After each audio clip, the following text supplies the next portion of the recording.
오늘은 악장에 대해 알아보도록 하겠습니다. 수능특강 갈래복합 제4강입니다. 악장은 국가의 제례 및 연향에 사용하던 악곡으로 일정한 형식의 제약 없이 송도, 송축을 주제로 지어졌습니다. 악장은 시대를 막론하고 존재했는데요. 오늘은 조선 전기의 악장인 용비어천가와 감군은을 학습하겠습니다.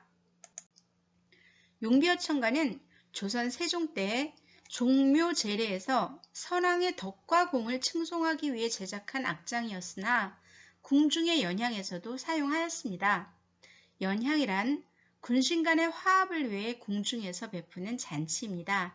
이와 반대로 원래는 연향에 사용하는 춤곡으로 제작된 것을 제례의 가사로 개편, 전용한 경우도 있는데 현재 전승되고 있는 종묘제례악이 그것입니다. 용비어천가는 125장으로 이루어진 방대한 작품인데요. 전체가 연향에서 사용된 것은 아니고 그중 일부가 불렸습니다. 이 시간에는 세종 임금이 백성과 함께 즐긴다라는 의미로 여민락이라 이름을 붙인 그 곡에 가사로 얹혀진 용비어천가 제1장, 2장, 3장, 4장 그리고 125장의 내용을 살펴보겠습니다. 용비어천가는 세종의 명으로 정인지, 권제, 안지 등이 합동으로 지었습니다. 1443년 창제된 훈민정음은 1446년 반포하기까지 약 3년의 기간 동안 보충 연구의 시간을 가졌는데 용비어천가는 이때 훈민정음으로 지어진 악장입니다. 제1장 보겠습니다. 세종의 아버지는 태종 이방원이고 할아버지는 태조 이성계입니다. 해동육룡이란 태종과 태조, 그리고 태조가 조선을 건국한 후 왕으로 추존된 그의 4대 조상을 가리킵니다. 즉, 목조, 익조, 도조, 환조, 태조, 태종을 용에 빗댄 것입니다. 해동 육룡이 나라샤, 나시어 일마다 천복이시니 해동, 우리나라에 육룡이 날았다는 것은 6 임금이 뜻을 펼쳤다는 말인데요. 이 6 임금이 뜻을 펼치자 천복, 하늘이 복을 내려주어 뜻을 이루었답니다. 고성이 동부하시니 고성은 중국의 옛 성군을 가리키고 동부는 사물이나 현상이 꼭 들어맞다, 부합되다 라는 의미입니다. 따라서 조선 왕조 역대 선조들의 행적이 중국의 옛 성군의 행적과 부합된다고 함으로써 개국의 당위성을 노래하고 있습니다. 제2장입니다. 불휘 깊은 남간, 바람에 아니 밀새, 곧 듀코 여름하나니. 뿌리 깊은 남간, 나무는 바람에 아니 밀새, 밀새의 기본형은 미다, 의미는 움직이다 입니다. 여기서는 흔들리다로 이해하는 것이 적절합니다. 교타의 현대어는 좋다, 여름의 현대어는 열매, 하다의 현대어는 많다입니다. 따라서 이 구절은 뿌리가 깊은 나무는 바람에 아니 흔들림으로 꽃 좋고 열매가 많다 라고 하는 것입니다. 여기서 잠깐 설명을 덧붙이겠습니다. 중세 국어에 좋다라는 단어도 있었는데요. 그것은 깨끗하다의 의미를 가집니다. 또 중세 국어에서 아래아를 쓰는 하다가 현대 국어의 행위를 나타내는 하다입니다. 그리고 계절 여름은 여름으로 썼습니다. 고전 시가에 빈번하게 등장하는 단어들이므로 기억해주면 좋겠습니다. 이어서 보겠습니다. 샘이 깊은 물은 가말에 아니 그칠세, 내히 일어 발 아래 가나니. 샘이 깊은 물은 가뭄에 아니 그칠세, 내히 일어, 내가 이뤄, 이것은 내를 이루어 라고 풀이해야 합니다. 고전 문학을 공부하다 보면 중세국어의 시대에는 자동사, 타동사의 분화가 오늘날만큼 세밀하지는 않았다는 것을 짐작할 수 있습니다. 나머지 부분은 연철, 이어적기 방식으로 표기가 된 건데요. 이것이 훈민정음 창제 당시의 언어 규범이었던 것을 기억하시죠? 따라서 여러분도 어렵지 않게 의미를 파악했으리라고 생각합니다. 이 장은 조선 왕실을 뿌리 깊은 나무와 샘이 깊은 물에 빗대어 뿌리 깊은 나무에 열매가 많이 열리고 샘이 깊은 물이 흘러 바다에 이르는 것처럼 유서 깊은 왕실 가문의 뿌리와 근원으로 인해 조선이 건국되었음과 크게 번영할 것임을 노래한 것입니다. 제1장과 마찬가지로 조선 건국의 당위성 혹은 정당성을 노래하고 있습니다. 사실 조선을 개국한 태조의 집안은 보잘것없었다고 합니다. 전라북도 전주에 살다가 일이 생겨서 여진족이 사는 북쪽 변방으로 쫓겨간 집안이었습니다. 그러니 왕실의 뿌리와 근원이 깊다고 주장하자면 태조의 조상들을 미화해야 했습니다. 용비어천가 제3장과 4장은 목조로 추존되어 조선의 시조가 된 이성계의 고조부 이한사와 증조부 이행리를 중국에서 주나라 건국 후 시조로 추존된 주무왕의 선조 고공단보와 대비함으로써 제1장에서 말한 고성이 동부하시니 이것을 구체화하고 역사적 설득력을 확보한 장입니다. 고공단보와 이한사를 어떻게 대비했는지 살펴보겠습니다. 우선 전절이에요. 주국 대왕이 빈곡에 살아샤 제업을 열으시니 주국, 주나라의 대왕은 바로 고공단보를 일컫습니다. 주나라가 천하를 통일한 것은 무왕 때 이루어졌지만 그 제업의 기초는 고공단보가 빈곡에서 조상의 업적을 이어받고 덕을 쌓아 국인, 즉 나라 사람이 다 추대했을 때부터입니다. 후절은요. 우리 시조가 경흥에 살아샤 왕업을 열으시니 우리 시조는 목조인 이한사를 말합니다. 목조는 본래 전주에 살다가 삼척을 거쳐 함경도 덕원부로 옮겨갔는데 이때 170여의 백성이 그를 따라갔다고 합니다. 그 후 원나라에 귀화하였고 경흥 동쪽으로 이사하여 거기에서 벼슬을 받았는데 민심이 목조를 향하였으므로 조선 왕조의 기초가 여기에서 비롯되었다는 이야기입니다. 제4장도 3장과 마찬가지로 중국의 고성과 조선 왕실 선조의 행적을 병체하여 보여주는 장입니다. 적인 서리에 가샤 적인이 화려연을 기산을 올마샴도 하늘 뜨시시니 야인 서리에 가사 야인이 가려연을 덕원 올마샴도 하늘 뜨디시니 전절은 고공단보의 행적입니다. 적이는 오랑캐를 말하는 표현으로 옛날 중국에서는 동이, 서융, 남만, 북적이라 하여 오랑캐를 나타내는 말이 사방에 따라 달랐습니다. 시옷은 중세국어에서 관용격 조사 중에 하나죠.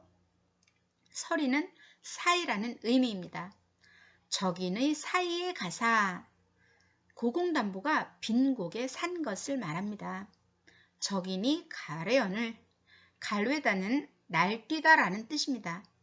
행동을 방자하게 하다, 맞서 덤비다로 풀이하기도 합니다. 아무튼 고공단보가 오랑캐 땅에서 살 때 오랑캐가 날뛰므로 그를 피해 기산으로 옮기심도 하늘에 뜨시시니 그때의 상황을 좀 더 구체적으로 말해 보겠습니다.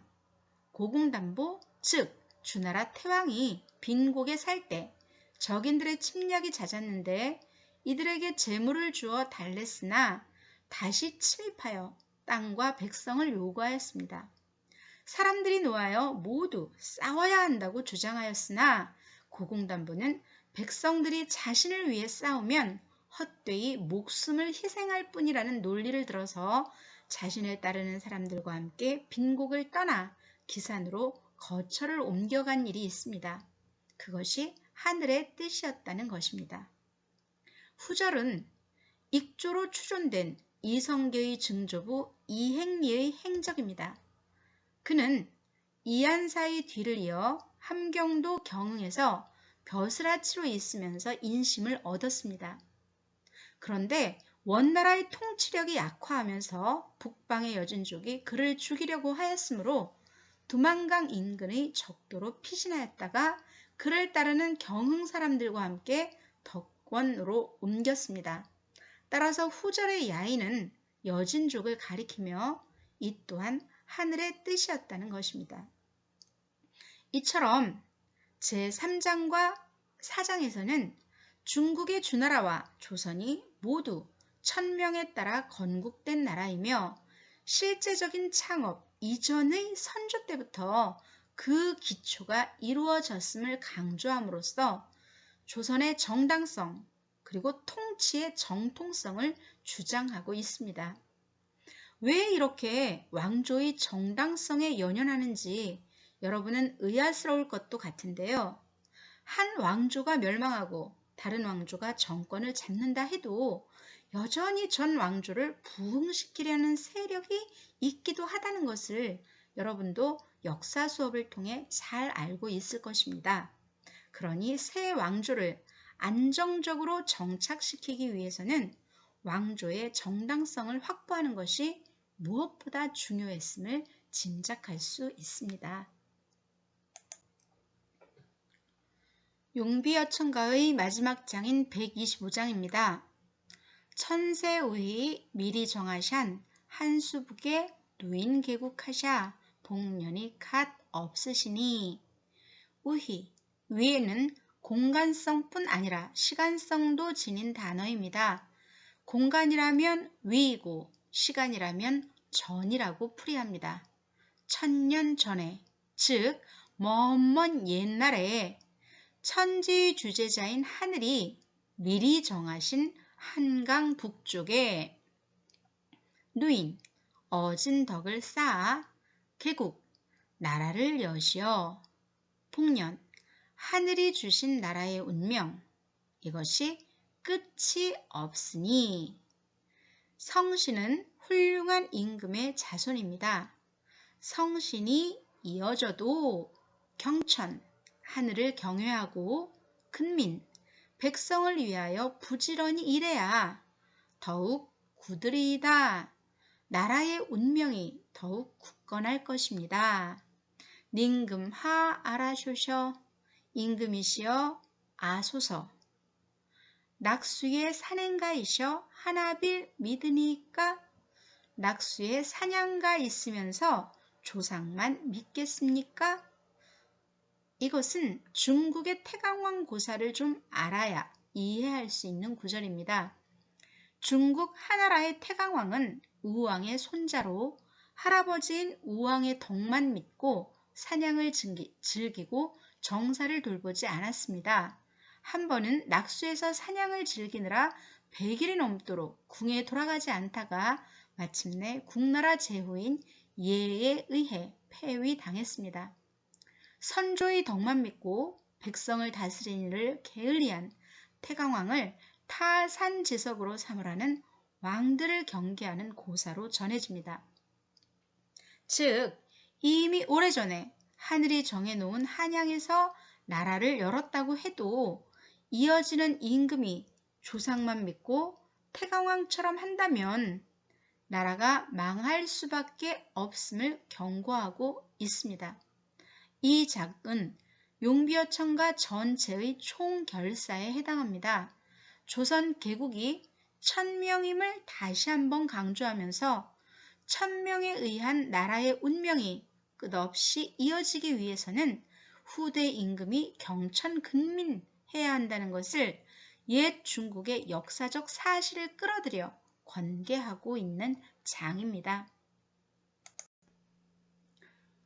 악장 한 편 더 보겠습니다.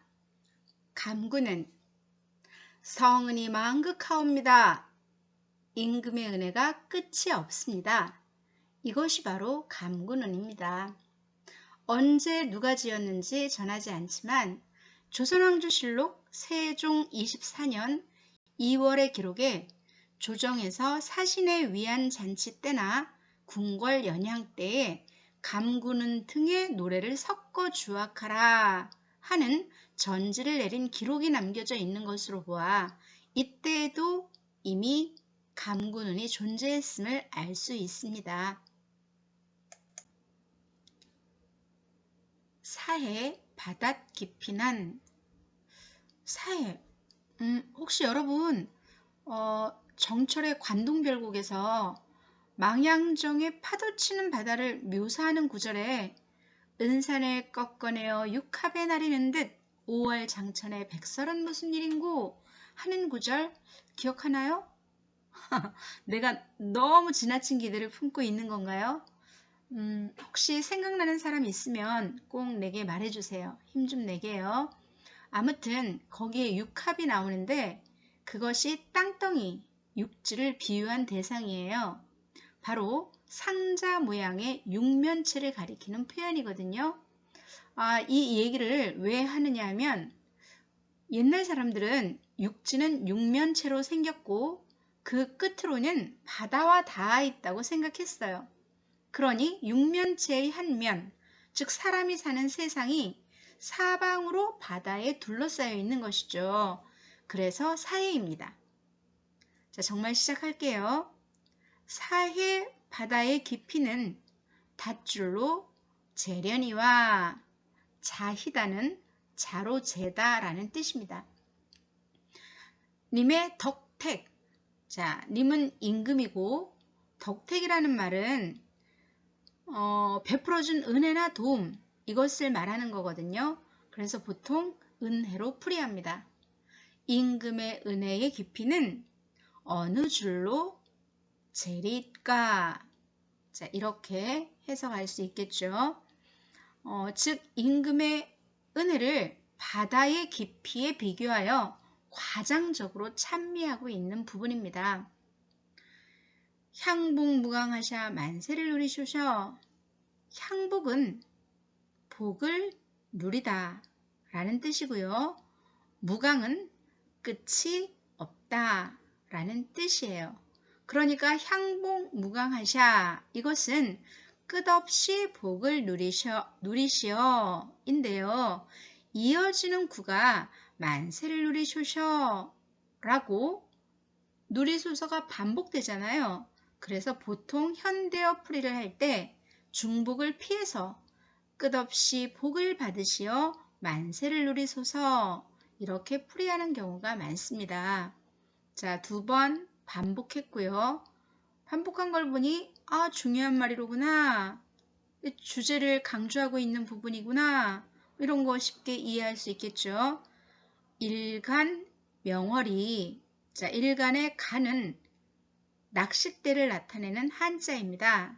그러니까 낚싯대 하나 둘러매고 명월은 밝은 달이라는 뜻이잖아요. 그러니까 달 밝은 밤 낚싯대를 들이우는 것도 이렇게 이해하면 되겠네요. 자, 역은 역시 군은 임금의 은혜입니다. 자, 이 모든 것들이 역시 임금의 은혜입니다. 라고 임금의 은혜를 송축하는 내용 담아내고 있는 악장입니다. 태산이 높다 컨말하난 한알해 못 믿거니와 태산이 높다고 하나 하늘에 못 미치거니와 님의 높으신 은과 덕과는 하늘같이 높으셨다. 이미 높으신 은과 덕은 하늘같이 높으시네. 자, 이 장에서는 임금의 은덕을 태산의 높이와 비교하네요. 역시 과장된 표현이라고 할 수 있겠죠. 이어지는 세 행은 제1장에서도 나왔던 내용이 반복되고 있는 거잖아요. 이처럼 노래의 각 절마다 반복되는 부분을 후렴구라고 해요. 그런데 분절체 형식과 후렴구 하면 고려가요가 떠오르잖아요. 맞아요. 지금 이 감구는은 고려가요의 영향을 받은 작품으로 평가되고 있어요. 제3장으로 넘어갑니다. 사해, 넓다한, 넓다란, 넓은, 바다한이라고 쓰여 있지만 여러분은 바다는 이라고 해석해야 해요. 왜냐하면 바다가 히읗 종성 체언이기 때문에 그렇습니다. 사해 넓은 바다는 주즙이면 건너려니와 배주 삿대즙. 삿대는 정박해 있는 배를 물 위로 띄우거나 물에 떠온 배를 무태 댈 때 사용하는 도구거든요. 그러니까 배와 삿대만 있으면 바다를 건널 수 있겠죠. 임금의 넓으신 은택은 차생의 갚으리까. 차생은 이 차, 이번 생을 말합니다. 불교의 윤회설에서는 생을 전생, 차생, 내생의 3생으로 구분합니다. 정리하자면 넓은 바다는 건널 수 있을지라도 임금의 은혜는 갚을 수 없다고 노래한 거죠. 이 장에서는 바다의 넓이와 임금의 은혜를 비교하면서 임금의 은혜를 찬미하고 있습니다. 역시 후렴구 있고요. 일편단심뿐을 하늘하 알아주셔. 일편단심뿐임을 하늘이시여 아소서. 백골 미분인들, 백골이 미분, 이거는 곡식 부스러기를 말해요. 통상 가루라고 풀이합니다. 백골이 가루가 된들 단심이야 가시겠습니까? 사라지겠습니까? 단심은 임금에 대한 충성심을 의미하는 단어입니다. 따라서 이 장은 자신의 충정을 맹세하는 장입니다. 후렴구 있고요. 살펴본 바와 같이 감구는은 한 장이 5행으로 이루어진 전 4장의 악장 문학입니다. 과장과 대조, 반복을 통해 임금의 성덕을 예찬하고 송축하는 주제를 효과적으로 드러낸 작품입니다.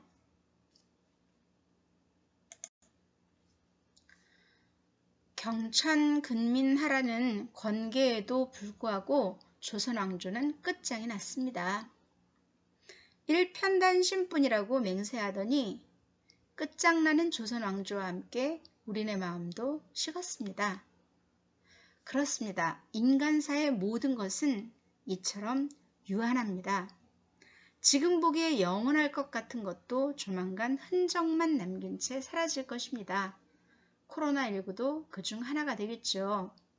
이 가운데에서 다만 우리가 할 일은 나쁜 것의 생명은 단축하고 좋은 것의 생명은 연장하려는 노력일 것입니다. 오늘 수업 마치겠습니다.